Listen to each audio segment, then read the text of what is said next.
رمضان المبارک کے اوقات کو ہم قیمتی بنائیں۔ قیمتی کیسے بنائیں گے؟ اس کے لیے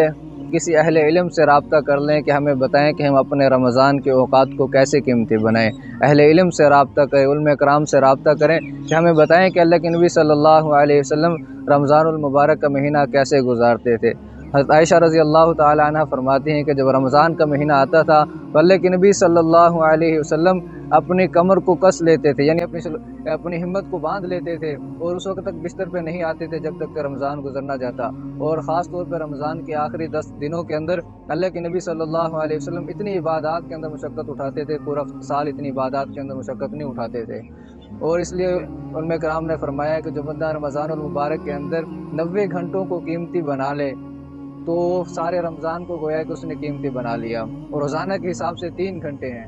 1 گھنٹہ سحری کے وقت میں یعنی تہجد کے وقت میں بندہ قیمتی بنا لے، اس وقت کو دعاؤں کے اندر، سحری کرنے کے اندر، تلاوت کے اندر، ذکر کے اندر، دعاؤں کے اندر گزار لیں۔ سحری کے وقت میں 1 گھنٹہ اور 1 گھنٹہ فجر کی نماز کے بعد اشراق تک اس کو قیمتی بنا لے۔ تلاوت کے اندر، ذکر کے اندر، اذکار کے اندر، اشراق کے اندر جو بندہ فجر کے بعد 1 گھنٹے کو قیمتی بنا لیتا ہے، اور اسی طرح 1 گھنٹہ میں اور آپ عصر کے بعد والا قیمتی بنا لیں کہ عصر کے بعد بہت زیادہ فضیلت آئی ہے، افطاری کے وقت میں فضیلتیں آئی ہے، اس گھنٹے کو قیمتی بنا لیں۔ تلاوت کے ذریعے سے، قرآن کی تلاوت کے ذریعے سے، زیارت کے ذریعے سے، تلاوت سننے کے ذریعے سے، ذکر اذکار کے ذریعے سے ہم اس گھنٹے کو قیمتی بنا لیں۔ جو بندہ روزانہ ان 3 گھنٹوں کو قیمتی بنائے گا، تہجد کے وقت والا گھنٹہ یعنی سحری کے وقت والا گھنٹہ، اور نماز فجر کے بعد اشراق تک 1 گھنٹہ، اور عصر سے لے کر مغرب تک کا 1 گھنٹہ، جو بندہ رمضان المبارک کے اندر ان 3 گھنٹوں کو قیمتی بنا لے گا وہ پورے مہینے کے 90 گھنٹے بنتے ہیں، اور یہ 90 گھنٹے گویا کہ اس نے سارے رمضان کو قیمتی بنا لیا۔ اس لیے میں اور آپ کوشش کریں کہ رمضان المبارک کے ان 3 اوقات کو ضائع نہ ہونے دیں۔ ان کا 1 منٹ قیمتی ہے، 1 سیکنڈ قیمتی ہے کہ میری زبان اللہ کے ذکر سے رطب اللسان رہے۔ اور روزہ اس بات کا نام نہیں ہے کہ میں اور آپ صبح سے لے کر شام تک بس کھانے پینے سے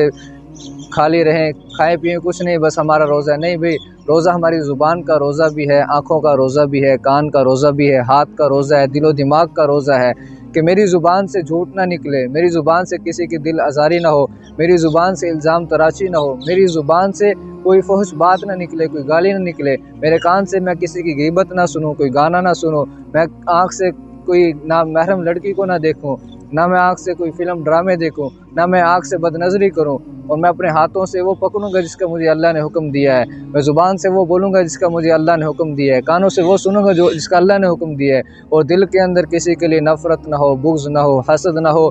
آپس کے اندر دل کے اندر ایک دوسرے کے لیے صلہ رحمی ہو، ہمدردی ہو، تو یہ ہمارا روزہ ہوگا۔ اس لیے میں اور آپ اپنے پورے جسم کا روزہ رکھیں۔ اس لیے اللہ کے نبی صلی اللہ علیہ وسلم نے فرمایا کہ رمضان یہ روزہ جو ہے یہ ایک ڈھال ہے، جب تک اس کو پھاڑ نہ ڈالے۔ جیسے انسان ڈھال کے ذریعے سے اپنے جسم کی حفاظت کرتا ہے، اسی طرح روزے کے ذریعے سے انسان شیطان سے اپنے جسم کی حفاظت کرتا ہے، اپنے نفس کی حفاظت کرتا ہے۔ اور جب اللہ کے نبی صلی اللہ علیہ وسلم نے فرمایا جب تک اس کو پھاڑ نہ ڈالے۔ پھاڑ نہ ڈالے کا کیا مطلب ہے کہ انسان گالی نہ دے، لڑائی جھگڑے نہ کرے، کوئی